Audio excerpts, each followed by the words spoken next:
Kerim Gurwan Nepesov Durolgodu.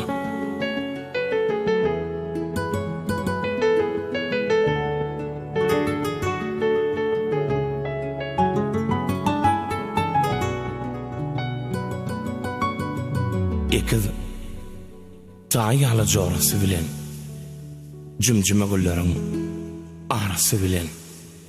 jümjüme ýaglykly bir gödel gelýär. Jümjüme köynekli jorasy bilen gaýdylaň ekiz de gadal şabatly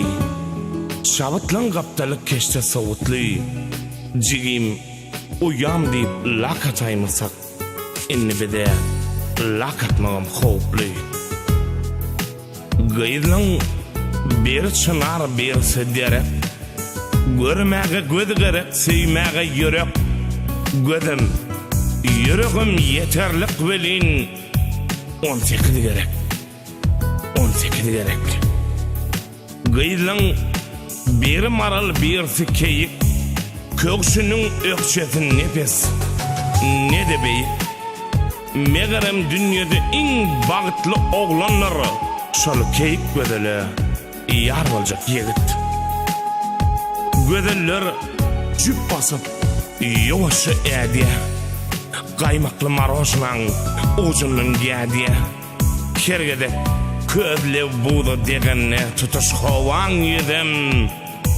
söýene diýip boğurup gitdi menem seýnapdyryn çekilip gyra gaýdylar meňdäp gelýär svetoforat şara şabatlar gadal ýaglykları göýüp ýol açyk kem ýapyp baktyňa göre gödeller udwatyp durolga geldi bire kırıp bardada gülli ay sana gülli ýafyn ýanaka gülün belli asmana seresem güneýän peşin onyança gaýradan görünüm maşin durolga ötäýmen gaýdylaň gaşyna togtady baş egip gödeli üçin minneler gaýdylardan galmadym menem aýnama dynç günüm geljek bir sellem onsoňam şeýle gödeller bilen gaşy delmene uçmaga kosmosa çennem aftaňy togtady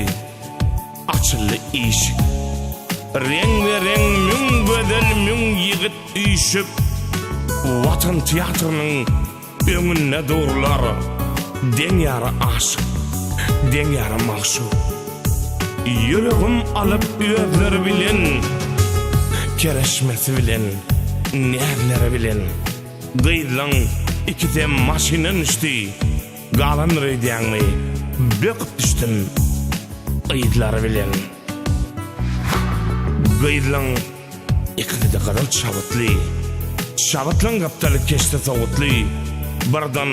iki gödel dörde öwrüli hersiniň gapdaly gerçek ýigitli ýigitler saýlapdyr gaýdylaryň goňsyn görüşde atışdy olsun bir ýigide hasam yeterje eken kempotdan olurdy şabatynyň jogtyn onyaça gapsyn açdy watan bir görsem yankı kempu diyen gaýdyň golundan tutan öýd oglum öýd nazar oglum guwan şahir guwan utan Kerim